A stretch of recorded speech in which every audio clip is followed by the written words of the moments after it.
Hello, and welcome to the Media Pro Show, the show that gives you quick, simple tips to grow your business by serving as an expert in the media.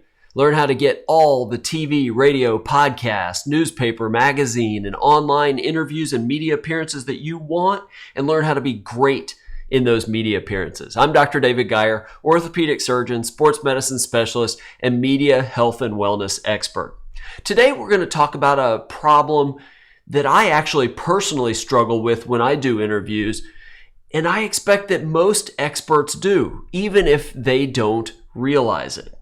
Whenever you do a TV, radio, or podcast interview, whether it's live or recorded, you want to use strong language and you want to get rid of weak words and phrases. Now, what do I mean by that? Well, the first group of weak words and phrases are what we know as filler words. These are the ums and the uhs, sounds that fill the gaps between sentences or phrases. What happens is your brain and your mouth are moving at two different speeds. Your brain's trying to figure out what to say, and your mouth fills the gap or fills the silence with these sounds, or and it really sounds uneducated or unprofessional. The solution to getting rid of ums and uhs is simple, but it takes practice.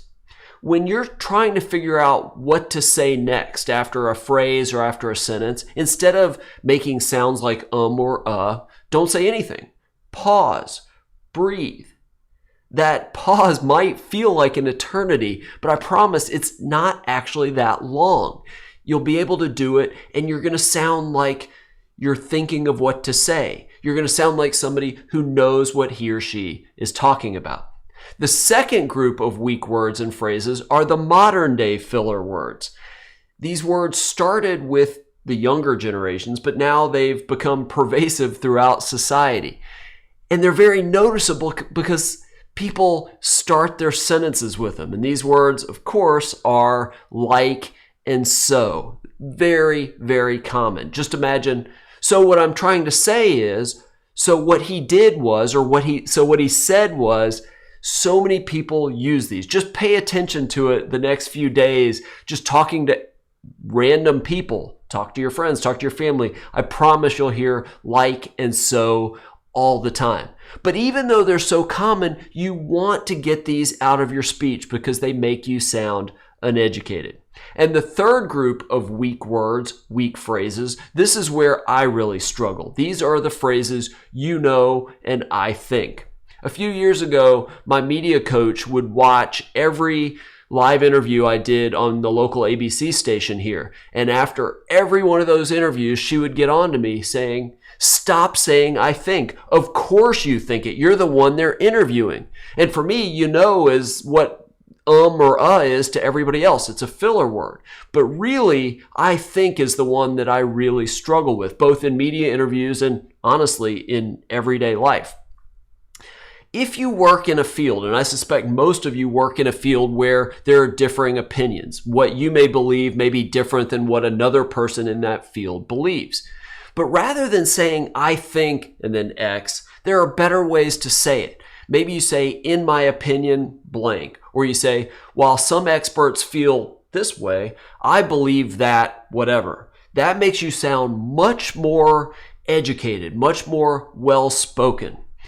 Now, I'm not going to pretend that this is easy, but one of the best ways to get these phrases, these words out of your media interviews, whether it's ums or uhs, whether it's so or like, whether it's you know or I think, is to record every single media interview you do. Then go back and watch it or listen to it later.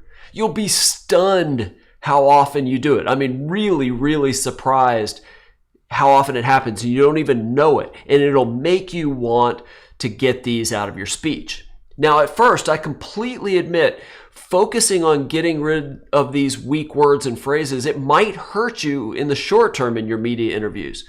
Whenever I do a TV interview live, but even recorded sometimes, and if I catch myself saying, you know, or I think, I get this really, really quick moment of regret or frustration. And yeah, it derails me for just a brief second before I get back on track. I'm getting better at it though, and you'll get better with practice. But try to get these out of your vocabulary normally. Whenever you're talking to your friends or your family or coworkers, your customers or clients or patients, if you can get these weak words and phrases out of your work life and out of your personal life, you won't use them in media interviews either. One of the things I do with the clients I work with one-on-one is that you and I pitch TV or radio show hosts or producers or podcast hosts. Once you get the interview, we craft your message and your talking points and try to predict questions that you're going to be asked. Then we plan your answers and practice your answers in ways to eliminate these weak words and phrases so that you sound great, that you sound intelligent, like someone that they want to work with, and hopefully you get more customers, clients, and patients. Now remember, this episode and all the episodes of this podcast in my coaching and on my website, I'm not giving you specific advice, not business, financial, legal, medical, or any other kind of advice. If you have specific concerns, talk to a specialist in that area. But if you want to try to get more interviews and be great in those interviews to hopefully get more customers, clients, and patients to grow your business and grow your practice, hopefully becoming the go-to expert in your industry, I can help you become a media pro. Go to MediaProsCoaching.com. Sign up for a 30-minute strategy session where we'll talk about your business or your practice and what you're trying to achieve. And then we'll outline some very simple strategies you can use right away to start getting media interviews and hopefully getting more of those customers, clients, and patients. And while you're on the Media Pros website, get my free Media Pros interview checklist. It's a simple 6-7 page PDF that gives you 20 or 30 tips and things to remember to do every single time, no matter what type of interview it is, so that you're great in that interview and you get asked back over and over and over again. Through this process, your journey to becoming a media pro, you're going to struggle. You're going to have setbacks and maybe even failures. You're going to struggle with things like getting rid of filler words and weak words and phrases. But keep at it. This is a process. Always, always remember the words of the playwright Samuel Beckett. Ever tried, ever failed, no matter. Try again, fail better.